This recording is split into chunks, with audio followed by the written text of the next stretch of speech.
A couple of years ago, I was filming a program about polar bears, and we wanted to get close to the bears. And we came across these seals' breathing holes in the ice, which is a great place for polar bears to catch seals. So my director had the idea of putting me with my camera in a kind of cage near the hole. It had a metal frame, and the walls were made of perspex glass, so the camera could see out from all sides.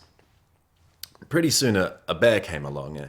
He was big, a male, I'd say about 8 foot long, must have weighed about 1,000 kilograms. So I started to film him as soon as he approached the hole, but the problem was he became much more interested in me in the cage than the seals under the ice. Polar bears have very sensitive noses, much more sensitive than ours. And there must have been a small gap in the cage because he could smell me. So he came straight at the cage and just started attacking it. He was really trying hard to get in. And I could see his teeth just inches from my face. He was getting more and more aggressive, and I started to worry that the cage wasn't going to hold. He just kept attacking, desperate to get at what was inside. Me, basically. Well, finally the crew approached and let off a flare, which scared him away, but it seemed like the attack had been going on for hours, but it could have only been a few minutes. Without a doubt, that is the closest I've ever come to serious danger. I got some incredible footage, though.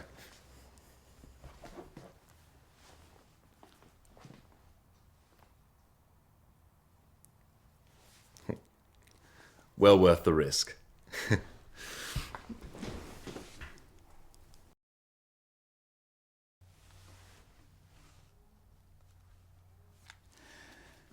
In my job, you learn more from your losses than your wins. I'll never forget my first week. They sat me down, told me how to buy, told me how to sell, gave me $10 million. I lost a lot in the first 2 days.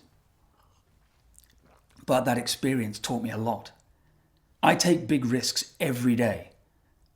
I've had a lot of failures, but you've got to take those risks if you want to get the big rewards.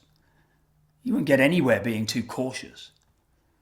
One time, in my second year of trading, I made a very quick decision to put a lot of money into a new company. I can't say what I was thinking at the time, but I had a very strong feeling that it was the right thing to do. Everybody thought I was crazy. It was certainly a risk.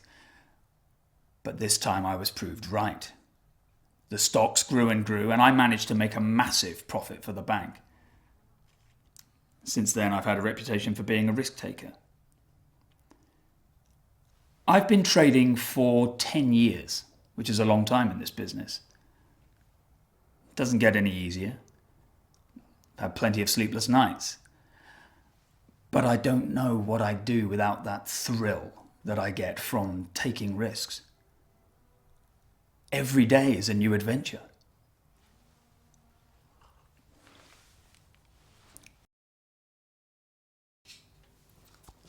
Bike trials is a sport I've been doing for about 10 years now. In that time, the tricks have become bigger and more dangerous. When you first start, you have to learn to do the tricks, but you also have to learn to fall to minimise injuries. Once you progress to tricks like these, it becomes a lot more dangerous.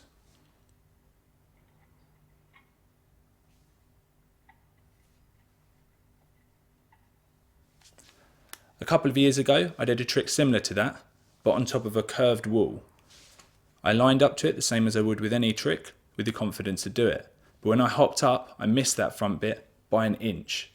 It caused me to fly over the handlebars and smash my chin onto the wall, and blood was everywhere. These are the sort of risks involved with my sport. But bike trials is a sport I love. It's what I do, it's who I am, and for me, the risks are worth it.